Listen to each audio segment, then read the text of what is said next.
My name is Robin Jones, and I am the mother of Noah Jamahl Jones, the 17-year-old teenager who was beat to death by 6 white men in Anne Arundel County on July 25th, 2004. This message goes to the prosecuting team in the case of the state versus Jacob Fortney in reference to the death of Noah Jamahl Jones. William Ressler, Kim DiPuccio, and Laura Kessling. I once thought that you, the prosecutors, in the case against Jacob Fortney, one of the 6 guys who were responsible for the beating and the death of my son, you should have all been fired or dismissed for failure to uphold the Constitution of Maryland for Attorney Generals and State's Attorneys, Article 5, Section 7, which states that you are subject to be removed from your position for incompetency, willful neglect of duty, or misdemeanor in office on a conviction in a court of law. I felt that as lawyers, you should have been aware that the fact that your choice of words play a major role and have a great impact on the outcome of a situation. It seemed that you were all so very careful to not use words of conviction during this trial, and you never mentioned that race could have been an issue, even when you were aware that the Nazi salute was given by one of the defendants when he entered the courtroom, and also the cross burnings.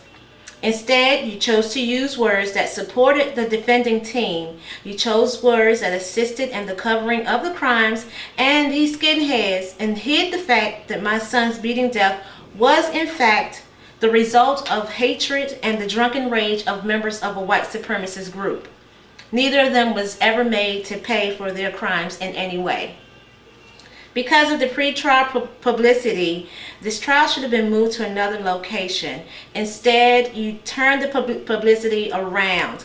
You were sure to have negative information about Jamahl's friends printed over and over again.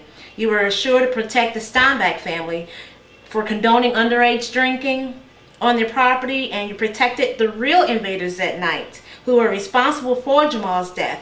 You actually succeeded in making the defendants look like the victims.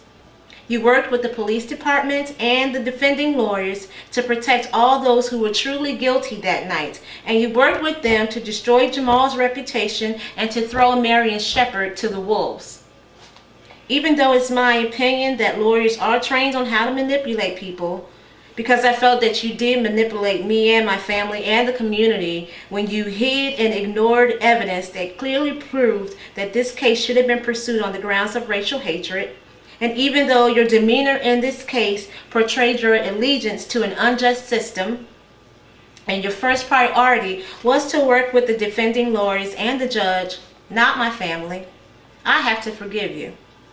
Laura, I saw you on a television program on A&E, and you were boasting about a case that you'd won against a woman who had committed a vigilante crime against a man for it was something that he had done to her daughter.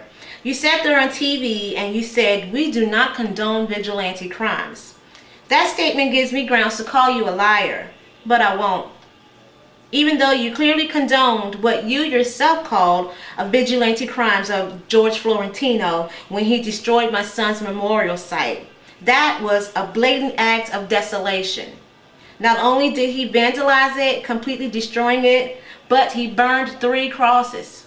And you did nothing but condone this. But I must forgive you for that too. In Proverbs, the 17th chapter and the 23rd verse, it says that a wicked man accepts a bribe in secret to pervert the course of justice.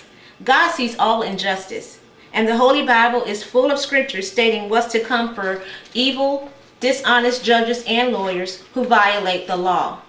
Psalms 37 chapter 12th and 13th verse says, "The wicked plot against the righteous and gnash their teeth at them. But the Lord laughs at the wicked, for he knows their day is coming. The wicked will perish." I forgive you all for your part in this dishonest judgment, but I will never forget. And may God show you mercy on your day of judgment for your participation in this travesty.